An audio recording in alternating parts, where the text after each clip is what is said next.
सूर्य से पृथ्वी की दूरी कितना है? 14,95,97,000 किमी है। और चंद्रमा से पृथ्वी की दूरी कितना है?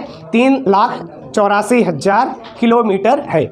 यहाँ चंद्रमा से पृथ्वी तक आने में समय कितना लगता है? 1.3 सेकेंड। और सूर्य से पृथ्वी तक आने में समय कितना लगता है? 8 मिनट 16 सेकेंड।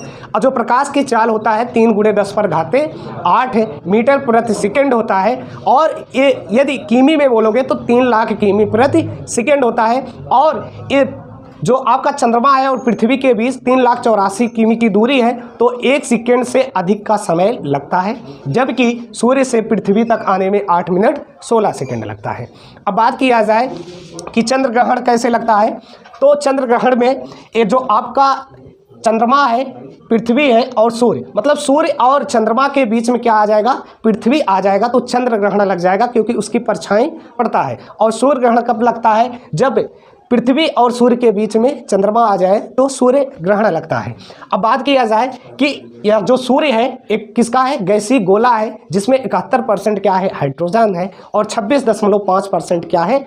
हीलियम गैस है। तो सूर्य एक क्या है? गोला है। अब पृथ्वी का जो निकटतम ग्रह है उसे क्या बोलोगे? शुक्र। 8 ग्रहों में शुक्र, पहले 9 ग्रह हुआ करते थे जो यम, अब क्या हुआ? ग्रहों की श्रेणी से हट चुका है। और पृथ्वी का जो नज़दीक ग्रह है वो शुक्र है। पृथ्वी की बहन शुक्र है। सास का तारा, भोर का तारा, जो भी तारा बोलोगे वो सब क्या है? शुक्र है। और सूर्य का जो निकटतम ग्रह है वो क्या? बुध है। सबसे भारी ग्रह या सबसे बड़ा ग्रह कौन सा है? बृहस्पति है। सबसे छोटा ग्रह क्या है? बुध है। और सबसे दूर कौन सा?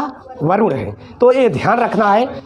और आकार की दृष्टि या क्षेत्रफल की दृष्टि से देखा जाए तो बृहस्पति सबसे ज़्यादा है। पृथ्वी पर जी का मान क्या होता है? 9.8 मीटर प्रति सेकेंड स्क्वायर होता है, जबकि चंद्रमा पर जी का मान इसके जो 9.8 मीटर प्रति सेकेंड स्क्वायर है इसका 1/6 हो जाता है, 1.66 मीटर प्रति सेकेंड स्क्वायर होता है। और जो कैपिटल जी होता है इसका मान 6 पॉइंट यहाँ पर लिखा गया है 6.67 × 10⁻11 न्यूटन मीटर स्क्वायर प्रति किग्रा स्क्वायर होता है। और एक कैपिटल जी का मान सदैव क्या होता है? नियत होता है, सभी स्थान पर बराबर होता है। पृथ्वी के केंद्र पर स्मॉल जी का मान क्या होता है? 0 होता है। ध्रुवों की ओर बढ़ने पर इसका मान अधिकतम होता है, या ध्रुवों पर क्या होता है? अधिकतम होता है। पृथ्वी तल से ऊपर या नीचे जाने पर जी का मान घटता है, ये आपको ध्यान रखना है। और जी क्या है? एक सदिश राशि है। और कैपिटल जी एक क्या है? अदिश राशि है।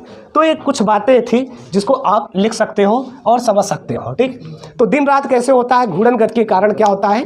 दिन रात होता है। और परिक्रमा गति के कारण क्या होता है? ऋतुओं का परिवर्तन होता है, मौसम परिवर्तन होता है। चलिए नेक्स्ट